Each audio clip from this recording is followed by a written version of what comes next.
तो दोस्तों ये अंकल जी ने टटलू बाजन के ऊपर मेवाती में एक किस्सा सुनाया हो, तो सारा भाई यह किस्सा सुन के जाओ और यह पूरी वीडियो देखो। तो सुनो कि मेवात के कुछ युवा रोजगार की तलाश में गुड़गांव आते हैं। ये तब की बात है जब नूह जिला अलग नहीं हुआ था। अच्छा। तो गुड़गांव में जैसे आप आते हैं राजीव चौक की तरफ से, उधर से अलवर की तरफ से, तो एक सोहना अड्डा पड़ता है आज भी। तो वहां लेबर खड़ी होती है, जैसे आप चौक चौराहे पे देखते हैं कि सवेरे लेबर खड़ी होती काम की तलाश में। तो वहां से दो लड़के भी गए, मेवात से खड़े हो गए। तो जी आए भाई, जैसे किसी की कोई आया भाई को काम कराना है तो लोग तो जाएंगे, हाँ जी बाबूजी बताओ आप, जैसे अगर आपको लेबर चाहिए तो ऐसे करते हैं ना। शहर में दिल्ली में भी आपको यही जगह जगह मिल जाएंगे। तो वो आए, उसके पास एक आदमी आता है तो वो पूछते हैं कि हाँ जी बाबूजी बताओ क्या काम है। वो जो मेवात के थे कहने भाई ईंट उठवानी है, कुछ ईंट है 5-1 हजार वो अंदर डलवानी है। कहना बाबूजी मेरी तो कड़ी दुख है ना कुछ और। वो दूसरी जगह चला गया। फिर एक दूसरा आदमी आया, हाँ जी बाबूजी बताओ क्या काम है। कहने भाई बाहर थोड़ी बजरी पड़ी है, वो बजरी अंदर करवा। बाबूजी कहा करो मेरी तो नाड़ जो है ना यहाँ में दर्द सो मचे है ना। वो भी चला गया।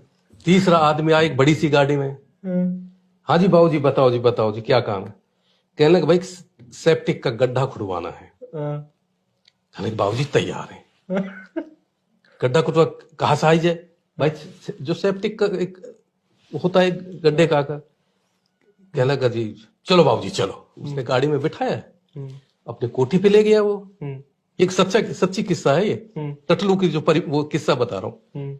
वो गए, अब लाला जी ने गाड़ी खड़ी करी, उनको बता दिया भाई आपको 6x7 का यहाँ गड्ढा खोदना है और ऐसा करना कि तुम इसको खोद दो, शाम तक मैं आऊंगा, तुम्हारी जो दिहाड़ी बनेगी वो दे दूंगा और चले जाना। कहना लगा जी ठीक। उधर वो घर भी कह के चला गया अपनी सेठानी से कि भाई इनको टाइम टाइम पे चाय पानी जो मांगे दे देना। भाई साहब हो गया शुरू। 4 बजे के करीब जब लाला जी अपनी गाड़ी में आते हैं तो वो क्या देखते हैं कि गड्ढा तो खुदा हुआ है, लेकिन वो दूर से ही देखते हैं कि दोनों में गुत्थम गुत्था हो रही है। और मतलब हालत ये थी कि कभी स्टाक नाम कल्पना कर लीजिए, कभी स्टाक नीचे कभी अख्तर ऊपर, कभी अख्तर नीचे कभी स्टाक ऊपर। तो उसने गाड़ी वाड़ी को तेजी से भागा। अरे भाई क्या बात है, क्या कहना लाला जी हट जा, तू हट जा आज। अरे कुछ लाला तू हट तो जाए। अब वो फिर गुत्थम, अरे बात तो बात बताए। तो उसमें से एक कहता है कि बाबूजी उसने ई मूर्ति हर गड्ढा में निकली है। अब ई कहे कि मेरी है। अब ये बात बताओ लाला जी, हम जब दोनों गड्ढा खोद रहे हैं, अभी मेवाती में सुना रहा हूँ कैसे, मेवाती में ही सुना अब जो हम ये जो गड्ढा खोद रहा है, ये एक बात बता, या डोकरे का कि कहा या को कहा मतलब या में मेरो साचो ना है। कहले दिखाओ से कहा है। अब उसने दिखा दूर से, देखो बाबूजी ई है। तो लाला जी का माथा ठनका। कहने लगा भाई एक चीज बता भाई, पहली बात तो ये है कि गड्ढे में मूर्ति निकली है तो तुम्हारी कैसी हुई। गड्ढा मेरा, मूर्ति मेरी, तो तुम तो दिहाड़ी लो और भाग। कहना बाबूजी कैसे चले जाए, कैसे चले जाए, तो हम तो पुलिस में जा रहे हैं। तो कह रहे तो रुको, पुलिस में मत जाए। अब वो निगोशिएशन होता है। कहना कितने की दिहाड़ी है, उस वक्त रही होगी 150-150 रुपए की। कहना ये पकड़ो 1000-1000 रुपये अपने घर जाओ। कहना वाह बाबूजी हम बावड़ा लगा रखा तेने है, ये लखों की मूर्ति है, गड्ढा में से निकली है, तू हमें 1000 रुपया बका रो है। अब लाला जी को समझ में आ गया कि ये तो गुरु ऐसे आदमी नहीं। अब वो सौदा होते होते 10,000, 20,000, 50,000, 1 लाख, 3 लाख में सेट हुआ।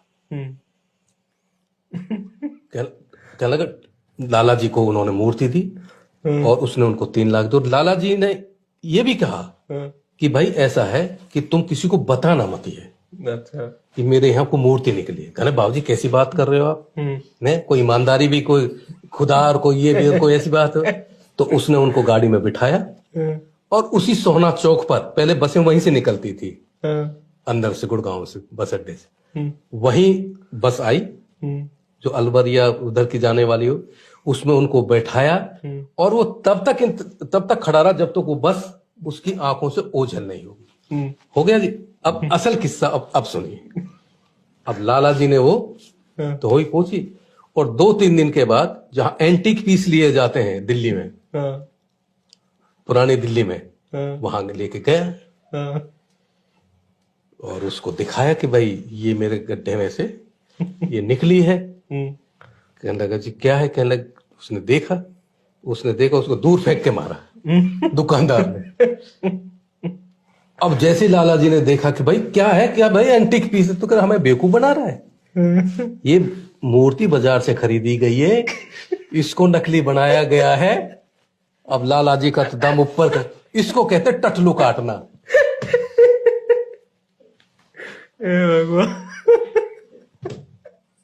ये ऐसे मेवात में बड़े किस्से हैं, और आजकल ये ऑनलाइन हो गया टटलू काटना।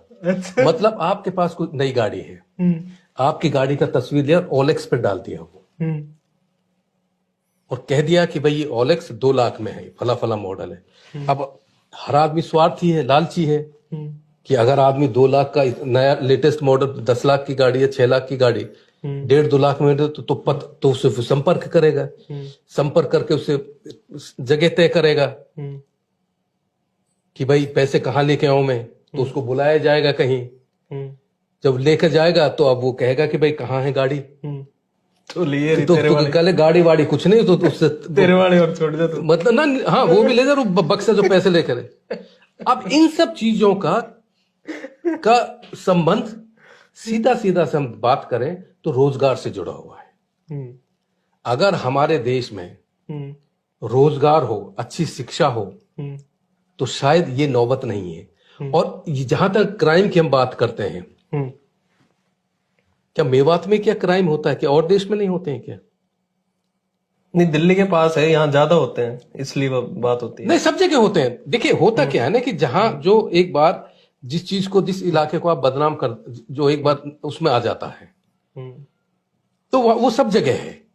पर सर ये बदनाम पिछले 100-150 साल से थोड़े ना है। नहीं, अभी हुआ नहीं, 500-700 साल ना 500 साल, 500। देखिए आप वो नाहर सिंह की बात करते हैं, वो यही तो लिखते हैं, यही तो लिखता है कि वहां पे वो गुंडागर्दी कर रहे हैं, वो वहां पर देखिए पाट कर रहे हैं, तो उनको बुलाओ, यहाँ एम्प्लॉयमेंट दो और उनको पेंशन। उस गुंडागर्दी और इस गुंडागर्दी में फर्क ये है कि आज जो देश के हालात हैं, अगर आप अनएम्प्लॉयमेंट की अगर बात करें, तो मैं समझता हूं कि मेवात तो चूंकि हमेशा से उपेक्षित रहा है शासन प्रशासन और सरकार की तरफ से, तो अगर यहाँ अब जो ध्यान दिया जा रहा है, अब यही ध्यान आज से 25 साल पहले दिया जाए। जैसे कि एक हमारे मेवात में, हम जब बचपन में थे तब से हम ये सुनते आते हैं मेवात से रेल निकलेगी।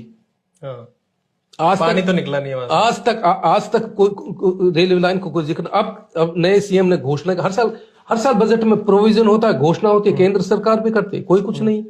तो सवाल इसका है कि आप के यहां, और दूसरी बात, क्या मुसलमान क्या मेवात में रहते हैं क्या?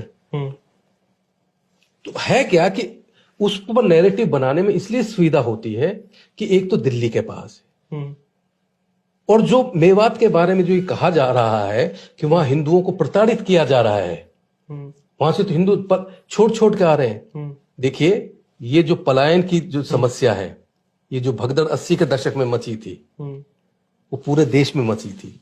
जितना भी इस देश का सवर्ण तबका था, वो धीरे धीरे सब गांव देहातों से शहरों की तरफ आ गया। ये तो है।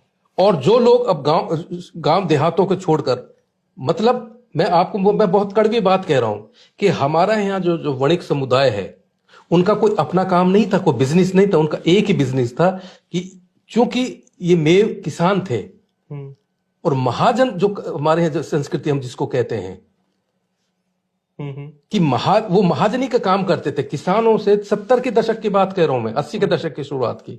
3 या 4 रुपए सैकड़ा प्रति माह ब्याज हुआ करता था। ओह माय गॉड, 3 या 4 रुपए की बात कर रहा हूं। अगर 73, 74, 75 में किसी किसान ने 5,000 रुपए ले लिए किसी महाजन से, तो उसका बताओ, मतलब 3 रुपए सैकड़े के भी हर महीने का कितना ब्याज बनता है। धीरे धीरे ग्रामीण बैंकों का एक्सपेंशन हुआ, विस्तार हुआ, लोगों की परचेजिंग कैपेसिटी बढ़ी, लोगों को खाना कमाना आ गया, तो वो धंधा बंद हो गया। जब वो धंधा बंद हो गया तो आपने कोई नया धंधा तो शुरू ही नहीं किया।